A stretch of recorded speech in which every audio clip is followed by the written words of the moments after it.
دور ہوتے گئے۔ کئی بار تو ایسا بھی ہوا کہ ہم راستے سے گزرتے ہوئے تو وہ جب ہمارا ان کے ساتھ آمنا سامنا ہوتا تو وہ ہم پر تھوک بھی دیتے۔ وہ جو پہلے دوست تھے اب ایسا کر رہے تھے، ان کے اس رویے کو دیکھ کر بہت دکھ ہوتا تھا۔ عدنان بتاتے ہیں کہ جب وہ کالج اور یونیورسٹی میں گئے تو سماجی مخالف کے احساس بڑھتے گئے۔ وہ کہتے ہیں کہ وہاں کچھ انتہا پسندانہ خیالات کے لڑکے میرے عقیدے سے متعلق بحث کرنے کی کوشش کرتے تھے، اور میرا ہمیشہ سے یہ نظریہ تھا کہ ایسے مباحثوں سے دور ہی رہنا چاہیے۔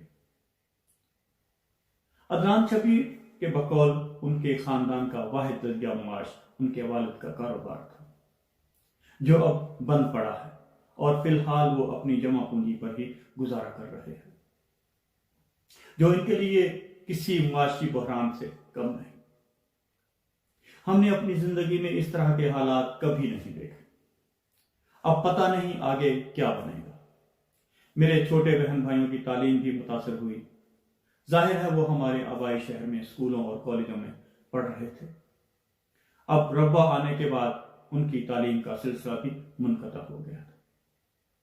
عدنان بتاتے ہیں کہ احمدیوں کے خلاف امتیازی قوانین کی وجہ سے انہیں اور ان جیسے بے شمار لوگوں کو سرکاری دستاویز بنوانے کے لیے سرکاری ملازمتوں اور تعلیم کے حصول میں بے حد مشکلات کا سامنا رہتا ہے۔ انہوں نے کہا کہ اگر میں نے کبھی سرکاری ملازمت کے لیے درخواست دینے کا سوچا بھی تو ہمت ہی نہیں پڑی۔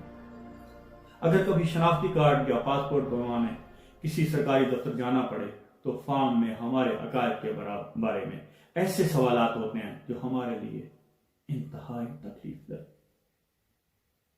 ان دفاتر میں جب کلرک یہ دیکھتے ہیں کہ ہم احمدی ہیں اور ان کا رویہ اچانک تبدیل ہو جاتا ہے اور وہ بری طرح پیش آتے ہیں۔ عدنان کے خیال میں پاکستان میں بڑھتی ہوئی مذہبی تفریق اور انتہا پسندی سے اقلیتوں کے لیے گھٹن اور پابندی کا احساس اب پہلے سے کہیں زیادہ بڑھ گیا ہے۔ لیکن اب اس سب کے باوجود وہ ایک ایسے معاشرے کا خواب دیکھتے ہیں جہاں ہر کسی کو اپنے نظریات اور عقائد کے اظہار کی آزادی ہو۔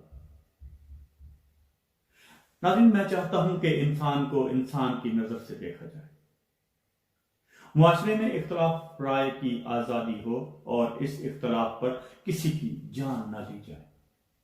میں جس عقیدے پر یقین رکھتا ہوں وہ میرے لحاظ سے ٹھیک ہے اور یہی میرا سچ ہے۔ انسانی حقوق کا کسی عقیدے سے تعلق نہیں، کم از کم جینے کا حق تو ملنا چاہیے، زندہ رہنے کا حق، سانس لینے کا حق، ایک پرسکون زندگی گزارنے کا حق۔ ناظرین، والد کے قتل کے بعد عدنان اپنے خاندان کے ساتھ ربوہ منتقل ہو گئے۔ وہ کہتے ہیں جس شہر میں ہم رہتے تھے وہ محفوظ نہیں رہا۔ ہمارا پہلا خیال یہی تھا کہ جیسے بھی ہو اس جگہ سے نکل جائیں۔ وہاں کے مقابلے میں ربوہ میں ایک تحفظ کا احساس ہے۔ پاکستان کے ضلع چنیوٹ میں واقع یہ شہر پاکستان میں جماعت احمدیہ کا صدر مقام ہے۔ تقسیم بر صغیر کے موقع پر جماعت احمدیہ کا صدر مقام قادیان سے یہاں منتقل کیا گیا تھا، لیکن اب جماعت احمدیہ کا ہیڈ کوارٹر لندن منتقل ہو چکا ہے۔ 60,000 آبادی کے شہر ربوہ کی تقریباً 95% آبادی احمدی کمیونٹی سے تعلق رکھتی ہے۔ سن 1998 میں حکومت پنجاب نے مقامی آبادی کے مشاورت کے بغیر ایک انتظامی فیصلے کے ذریعے شہر کا نام نواں قادیان رکھ دیا، جسے 1999 میں چناب نگر کر دیا گیا۔ ناظرین، احمدی ہیں کون؟ جماعت احمدیہ کی بنیاد 19ویں صدی کے یا 18ویں صدی کے آخر میں پنجاب کے شہر قادیان میں پڑی، یعنی 18ویں صدی اور 19ویں صدی کے آخر اور بیچ شروع میں۔ اس جماعت کے بانی مرزا غلام احمد صاحب قادیانی تھے۔ آج دنیا بھر میں احمدیوں کی آبادی 1 سے 2 کروڑ کے درمیان ہے یا شاید اس سے زیادہ۔ جبکہ پاکستان میں احمدیوں کی سب سے بڑی تعداد آباد ہے، جو 40 لاکھ کے قریب یا اس سے شاید زیادہ ہوگی۔ واضح ہے کہ جماعت احمدیہ کے اراکین سن 1974 سے پہلے مسلمانوں کا ایک فرقہ ہی تھا، لیکن ذوالفقار علی بھٹو کے دور میں پارلیمان کے ذریعے انہیں غیر مسلم قرار دیا گیا تھا۔ سن 1984 میں صدر جنرل ضیاء الحق کے دور میں ان کے خلاف ایک آرڈیننس جاری کیا گیا۔ تعزیرات پاکستان کی دفعہ 298 بی اور 298 سی کے تحت جماعت احمدیہ کا کوئی رکن خود کو مسلمان ظاہر کرے، اپنی عبادت گاہوں کے لیے کوئی اسلامی اصطلاح استعمال کرے، یا السلام علیکم کہے یا بسم اللہ پڑھ لے، اپنی عبادت گاہ کو مسجد کہے یا اذان دے، تو اسے 3 سال قید کا سامنا کرنا پڑ سکتا ہے۔ ناظرین، جماعت احمدیہ کے اراکین اس قانون کو ناانصافی پر مبنی قرار دیتے ہیں، اور انسانی حقوق کی بعض تنظیمیں بھی ان قوانین کے خاتمے کا مطالبہ کرتی رہی ہیں۔ پاکستان کے صوبہ پنجاب کی حکومت نے جماعت احمدیہ کے بانی حضرت مرزا غلام احمد قادیانی کی تصانیف پر پابندی عائد کر رکھی ہے۔ اس کے علاوہ احمدیہ برادری سے تعلق رکھنے والے افراد کی جانب سے قرآن کریم کے تراجم پر بھی پابندی ہے۔ جماعت احمدیہ کو اپنا لٹریچر شائع کرنے اور پاکستان میں اپنے صدر مقام یعنی ربوہ میں عوامی اجتماعات کی بھی پابندی ہے، ان کو اجازت نہیں ہے۔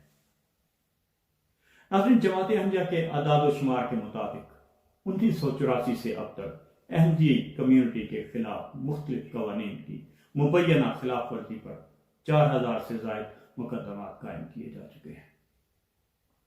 ان مقدمات کے بارے میں بات کرتے ہوئے ماہر قانون اور وکیل ظفر احمد دعویٰ کرتے ہیں کہ اس طرح کے اکثر مقدمات ذاتی رنجشوں اور بے بنیاد الزامات پر قائم کیے جاتے ہیں۔ وہ کہتے ہیں کہ ان مقدمات میں نچلی سطح کی عدالتوں سے انصاف کی امید کم ہی ہوتی ہے۔ ہمارے معاشرے میں احمدیوں کے خلاف بہت نفرت پائی جاتی ہے، اور اس کا لامحالہ اثر ججز اور ان کے فیصلوں پر بھی پڑتا ہے۔ اس کے علاوہ چونکہ ججز بھی اس معاشرے کا حصہ ہیں، لہٰذا کچھ فیصلوں میں ان کے ذاتی نظریات بھی جھلکتے ہیں۔ ان کا مزید کہنا تھا کہ رد عمل کا خوف بھی ایک وجہ ہے کہ چند جج انصاف کے مطابق فیصلہ نہیں کر پاتے۔ وہ ڈرتے ہیں کہ اگر کسی احمدی کو ضمانت دے دی یا اسے بری کر دیا تو انہیں عوامی رد عمل کا سامنا کرنا پڑے گا۔ ظفر احمد کے بقول یہ صورتحال اب ہائی کورٹس میں بھی نظر آنے لگی ہے، جہاں ججز ایسے مقدمات کی سماعت کرنے سے کتراتے ہیں، ڈرتے ہیں، لیکن سپریم کورٹ میں معاملہ ذرا مختلف ہے۔ ظفر احمد کے مطابق احمدیوں سے متعلق مقدمات میں تحقیقاتی ادارے مثلاً پولیس اور FIA بھی جانبدارانہ رویہ اختیار کرتے ہیں۔ وہ ہر حربہ استعمال کرتے ہیں کہ ملزم جیل سے باہر نہ آ سکے۔ اس سلسلے میں آج کل سائبر کرائم اور دہشت گردی کے قوانین کا بڑا سہارا بھی لیا جا رہا ہے۔ پھر احمدی برادری کی پرانی کتابوں کے حوالے نکال کر بھی توہین مذہب اور توہین رسالت کے مقدمات بنائے جاتے ہیں۔ اس قانون کے تحت 3 احمدی افراد کو سزائے موت بھی دی جا چکی ہے، لیکن ان کی اپیلیں ہائی کورٹ میں زیر سماعت ہیں۔ ناظرین، وکیل اور ماہر قانون دان ظفر احمد سمجھتے ہیں کہ وہ موجودہ صورتحال میں احمدیوں کے خلاف امتیازی قوانین کو مکمل ختم کر دینا ممکن نہیں۔ وہ کہتے ہیں کہ یہ حکومت کی ذمہ داری ہے کہ وہ دیکھے کہ آیا ان قوانین کا غلط استعمال تو نہیں ہو رہا۔ حکومت کو چاہیے کہ تحقیقاتی اداروں پر نظر رکھے اور یہ یقینی بنائے کہ وہ احمدیوں کے خلاف استعمال نہیں ہوں گے۔ ظفر احمد کے مطابق ریاست کی ذمہ داری ہے کہ وہ مذہبی عقائد سے بالاتر ہو کر تمام شہریوں کو برابر کے حقوق دے۔ اگر ایسا نہیں کیا گیا تو معاملہ صرف احمدیوں تک نہیں رہے گا، بلکہ یہ مذہب اسلام کے مسالک تک بھی جا سکتا ہے۔ یہ نہ ہو کہ کل کوئی مخصوص گروہ اپنے مخالفین کے خلاف یہ قوانین استعمال کرنے لگ جائے۔ انسانی حقوق اور مذہبی آزادی کی بین الاقوامی تنظیمیں پاکستان میں احمدی کمیونٹی کے افراد کے خلاف امتیازی سلوک کی نشاندہی اور حکومت پاکستان سے اس کی روک تھام کا مطالبہ کرتی رہی ہے۔ گزشتہ برس نومبر میں human rights watch, Amnesty International اور انٹرنیشنل کمیشن آف جسٹس